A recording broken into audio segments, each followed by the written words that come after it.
Hello everyone, unit 10 oscillation and waves में oscillation series का हम एक और वीडियो लेके आए हैं। इससे पहले हमने क्या क्या पढ़ा हुआ? हमने पढ़ा simple harmonic motion, characteristics of SHM, oscillations in spring and simple pendulum. और इस वीडियो में हम क्या पढ़ने वाले हैं? इसमें हम पढ़ेंगे एग्जांपल्स ऑफ एसएचएम। पहला एग्जांपल होगा motion of liquid in A U shaped column. दूसरा होगा ऑसिलेशंस ऑफ फ्लोटिंग सिलेंडर। तीसरा होगा motion of a body dropped in a tunnel along the diameter of earth. वैसे एग्जांपल्स ऑफ एसएचएम में simple pendulum और oscillation of spring भी है, जो हम पहले वीडियोस में कर चुके हैं। चलिए, क्या आपको पता होना चाहिए? सबसे पहली चीज, simple harmonic motion. A particle is said to execute SHM if it moves to and fro about a mean position under the action of a restoring force which is directly proportional to its displacement from the mean position and is always directed towards the mean position. Time period of SHM: T is equal to 2 pi under root of displacement by acceleration.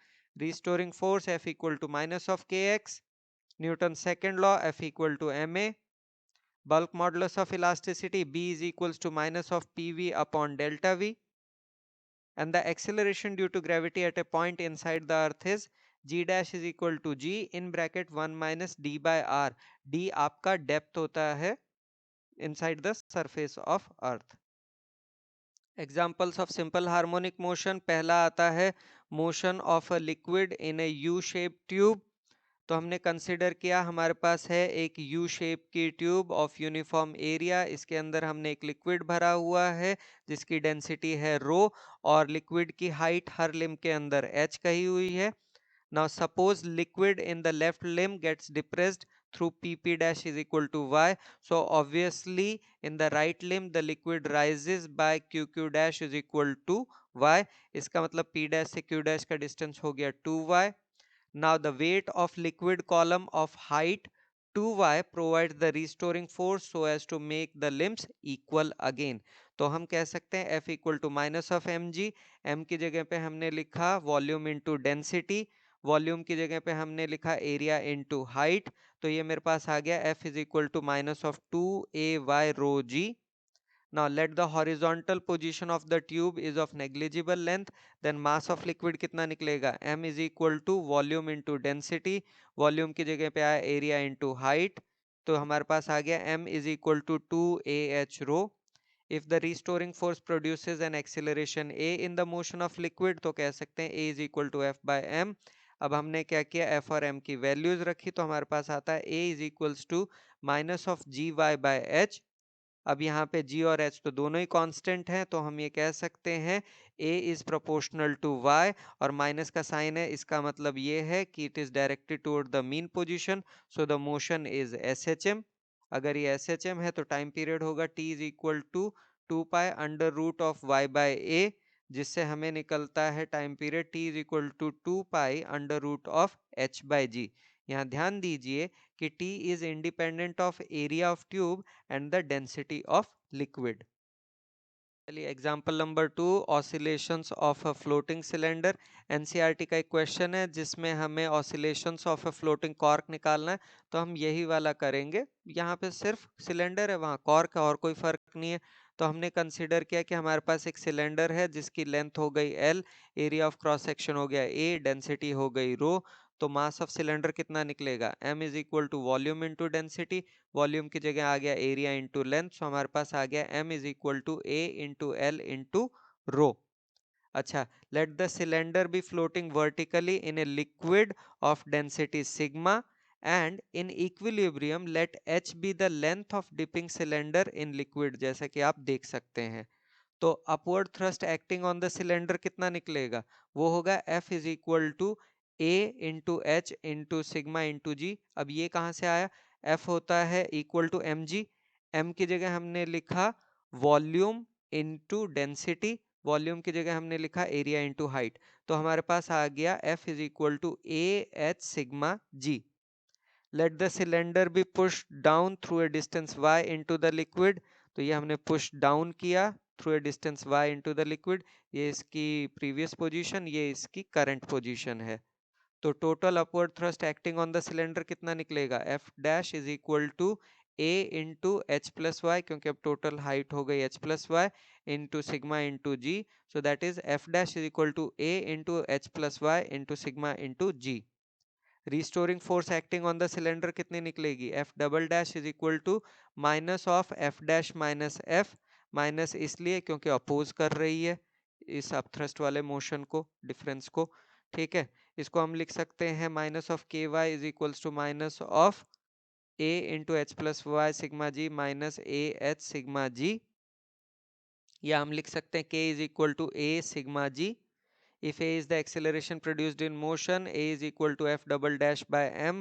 इसमें हमने F double dash और M की value रखी, तो हमारे पास आता है A is equal to minus of sigma G Y upon L rho. यहाँ पे आपका G, सिग्मा, रो और L कांस्टेंट है, तो हम कह सकते हैं A is proportional to Y, और माइनस का साइन बताता है that it is directed towards mean position, so the motion is SHM। Now time period t is equal to 2 pi under root of y by a, that can be written as t is equal to 2 pi under root of rho l upon sigma g। Example number 3, motion of a body dropped in a tunnel along the diameter of earth। तो ये हो गई हमारी अर्थ जिसका centre हो गया O, radius हो गया आपका R। अब हमने क्या कंसिडर किया, a body of mass m is dropped into the tunnel along the diameter, और किसी इंस्टेंट के ऊपर वो P की पोजीशन के ऊपर है, सच दैट कि ऊपर से ये डिस्टेंस हो गया D जो उसने ट्रेवल किया, और अर्थ के सेंटर से देखें तो वो क्या है, y के डिस्टेंस पे है अभी। Now acceleration due to gravity at point P कितनी निकलेगी, g dash is equal to minus of g in bracket 1 minus D by R. Negative sign जो है वो इंडिकेट करता है कि g डैश की वैल्यू डिक्रीज कर रही है एज d इंक्रीजेज। तो इसे हम लिख सकते हैं g dash is equal to minus of g r minus D upon r, या इसे हम लिख सकते हैं g dash is equal to minus of G Y upon r। यहाँ पे आपका y जो है वो r माइनस डी को रिप्रेजेंट कर रहा है। अगर हम देखें g और r कांस्टेंट है, तो हम कह सकते हैं acceleration here which is g dash is directly proportional to y, और माइनस का साइन बताता है कि it is directed towards mean position that is the centre of earth, so motion हो गया SHM। अगर SHM है तो टाइम पीरियड होगा t is equal to 2 pi under root of y by a। यहाँ पे हमने पहले भी कहा a की जगह g डैश है, तो हमारा t निकलता है 2 pi under root of r upon g।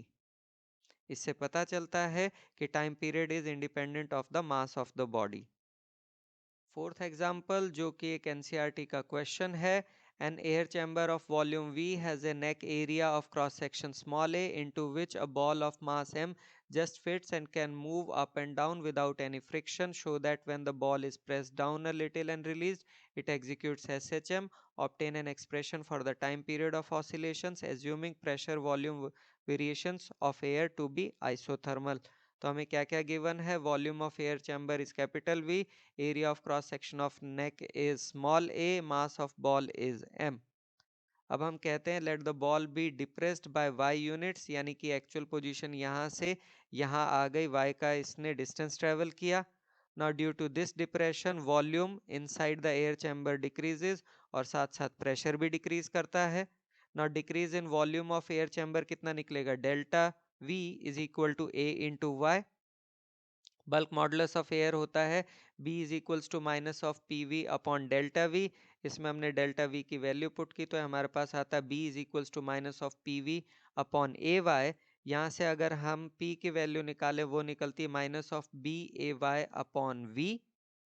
Now restoring force acting on the ball, F is equal to pressure into area, pressure की वैल्यू रखी, तो ये हमारे पास बन गया F is equal to minus of B a square y upon we.